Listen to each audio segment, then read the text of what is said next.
US President Donald Trump says the North Korean nuclear crisis is a long way from being resolved.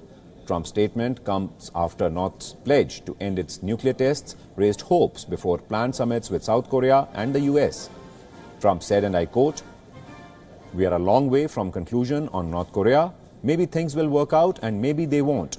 Only time will tell," unquote. Remember, North Korea had said on Saturday it was suspending nuclear and missile tests and scrapping its nuclear test site and instead pursuing economic growth and peace. World leaders welcomed the announcement, but some expressed doubts about Kim's intentions, and South Korean President Moon Jae-in will be under intense international scrutiny when he meets him on Friday at the first North Korea-South Korea summit in more than a decade. Moon now has a direct phone link with Kim on his office desk instead of having to communicate through a hotline at the Joint Security Area in Panmunjom.